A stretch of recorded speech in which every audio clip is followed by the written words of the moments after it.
Are you an extremely busy working professional who is trying to get to the gym in the week, but it seems like every program you find and every dieting strategy you go for seems to go out of the window as soon as something arises?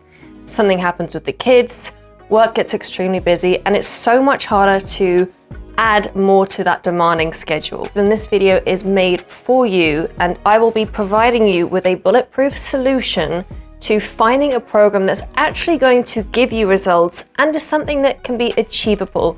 I'm going to break down exactly why. A typical gym program doesn't work for everyone. We see a lot of these people online, like influencers and physique competitors, selling you a 5-day split, which could be broken down into different body parts. And sometimes those sessions can be an hour to 90 minutes long, and sometimes more than that, which for a lot of us is both not sustainable and something that we can maintain long term. So what is the solution? The solution will be going through everything that I'm talking about today. It could be much more accessible for many people, as opposed to feeling like you have to dedicate your entire lifestyle towards attaining a good level of fitness that both promotes health and gives you results that last in the long run. So first things first, instead of your traditional bro split or 5-day week schedule, we're gonna drop that down to 3 sessions.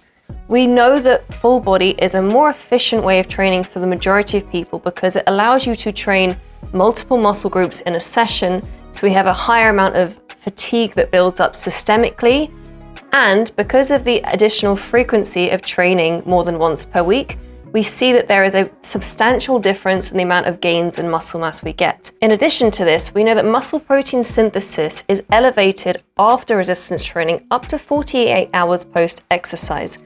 So even if you trained 3 times per week and you space them out for a Monday, Wednesday, Friday, in those 3 days, you would be having a higher rate of protein synthesis, which is your ability to build muscle that would last and accumulate as the weeks go on and as you start to progress that program and lift heavier weights. It's just a much more easy and well-balanced way of training for the majority of people. Now, if you specifically want to grow a certain muscle, potentially you might add in a couple more exercises for that muscle group. For example, if you want to train and build bigger glutes, which most women have the goal of, maybe you add an additional glute exercise in twice per week. For example, on Monday, you might do hip thrusts, Wednesday, you might do an RDL, and then Friday, you might do some split squats and glute kickbacks. So you're giving that muscle group a little bit more frequency in order to allow it to grow. So that is the basic rundown of a training program. It would typically look at focusing on doing that 3 days per week. It seems more sustainable that way and would prevent you from thinking that even if you took a day off, you're going to massively fall back, because if you train full body twice per week, you are still getting twice the amount of stimulus you would as opposed to not training at all. The next one will be limiting your sessions to 45 minutes to 1 hour. The reason I say this is because even in a personal training session, when I'm seeing my clients, we typically only do the heavy lifting for 45 minutes. And the other 15 minutes of the session is spent on things like mobilization, warming up, stretching, doing things that allow the body to prepare for training. And sometimes at the end, we also do things like cool down to get you back into a rested state so you can go on about your day, not feeling like you're completely broken and that you need to spend the next 24 hours on your sofa. That is not a sustainable way of training. Therefore, if we can put more intensity and effort in that workout for 45 minutes to an hour, we can be more intentional with how we train as well. Why I see a lot of people spending an hour, 2 hours in the gym is not because they're actually training for that entire amount of time, but because they're doing things like answering emails, going on Instagram, looking through things that are distracting them from their session, and that time just accumulates as well. And we also know that fatigue builds up in a session. So if you have an extremely long session, it's likely that you're going to be holding back and not putting as much effort in, because typically when you're a beginner and you have lower muscle mass and your strength is also lower, and the fact that your body is not adapted to resistance training, it's going to be harder to maintain a higher level of intensity. So actually just reducing that session time is a really helpful and effective way of making sure that you can get a good amount of work done within that time space and trying to make it as efficient as possible. We also see that with certain sessions, if they are over an hour to 75 minutes, cortisol can remain slightly elevated in those circumstances. And we know that cortisol is not necessarily an anabolic hormone, it's more catabolic, which means it puts you in a more high arousal state. And if you are also having a highly demanding, stressful job, and you've got other things on your plate that you're trying to balance, having elevated cortisol levels is not conducive with favorable changes in body composition. You may not be able to build muscle as easily, and you'll accumulate fat quicker. So these are things to consider as well as a potential pull factor towards condensing your sessions and putting in more effort and intensity into those 3 sessions that you do per week. The next piece of the puzzle is your NEAT. So that is your non-exercise activity thermogenesis, which counts for the exercise that is not tracked in the gym or deliberate. This is things like cleaning your house, taking a dog for the walk, going back and forth from picking your kids up from school. You're not deliberately going and thinking this is exercise, but it's just your daily movement throughout the day.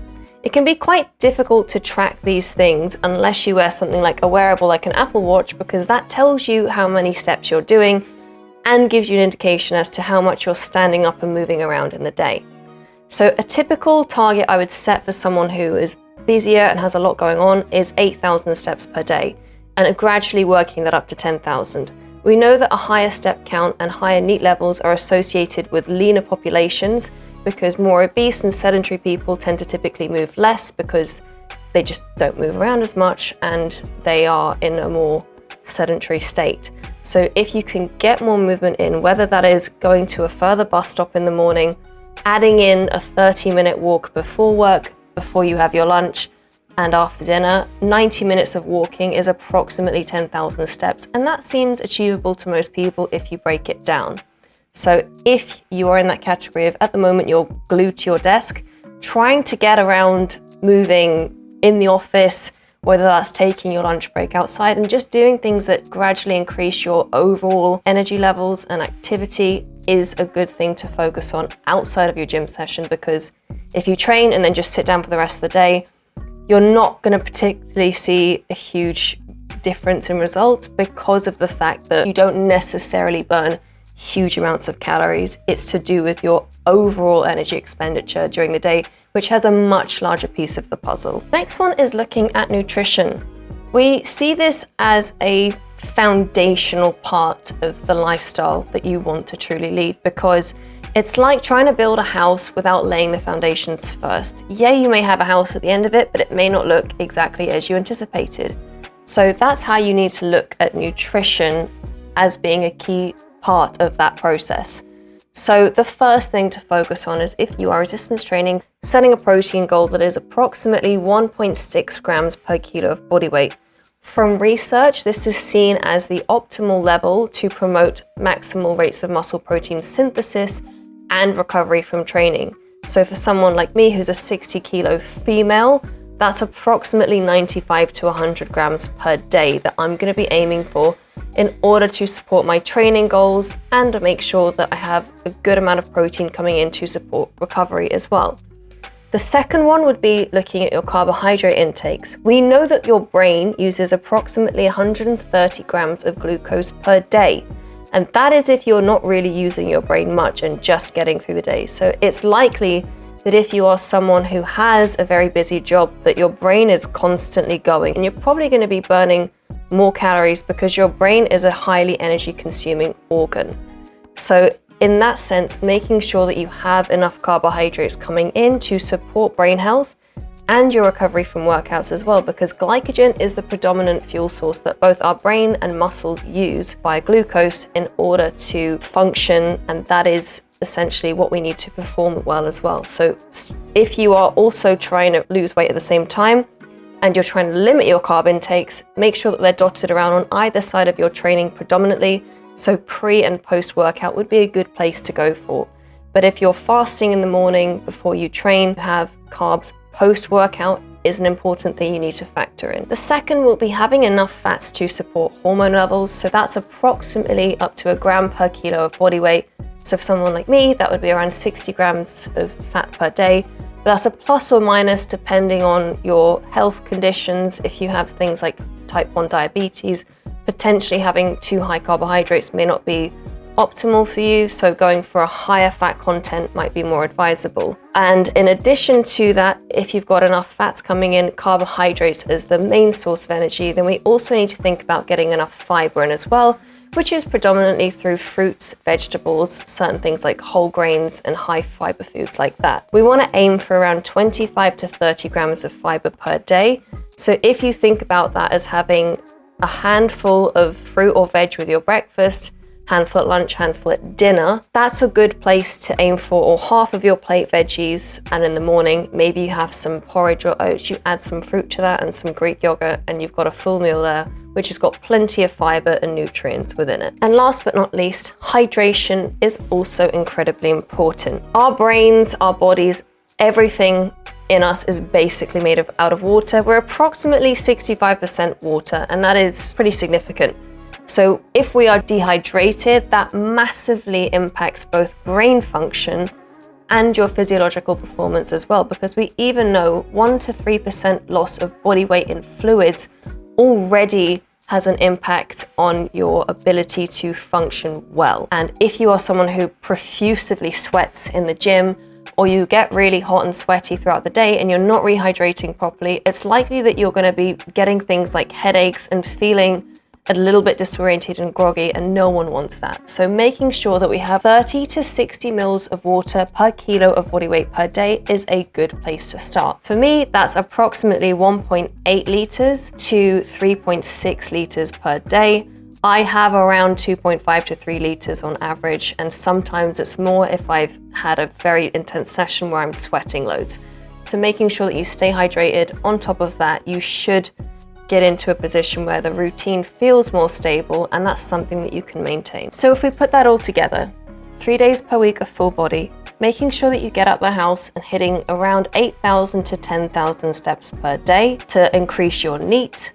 Then looking at nutrition, prioritizing your protein, carbohydrate, and fiber intake, and having fats to support hormones, but not an excess amount that's going to take away your ability to utilize those carbohydrates well, because they are a favorable fuel source. The last one would be making sure that you stay hydrated within the day, and making sure that your workouts are set between 45 minutes and an hour. I hope for most of you that feels like a little bit easier to understand and a simplified approach to fitness that's not going to cause overwhelm and is pretty manageable. I'm pretty sure within a 7-day week, you have 3 days where you can dedicate an hour maximum to your training. And it might be that on things like Sundays or weekends, you spend some time doing some meal prep or grocery shopping to make sure that you're set up for the week. Thank you so much for watching. If you'd like any more details on programs that I have come up with myself and write for clients, or would just like advice on this topic, please shoot me a message or follow the link to my website below, and you'll find some more information on there. Thank you so much for watching, and see you in the next one.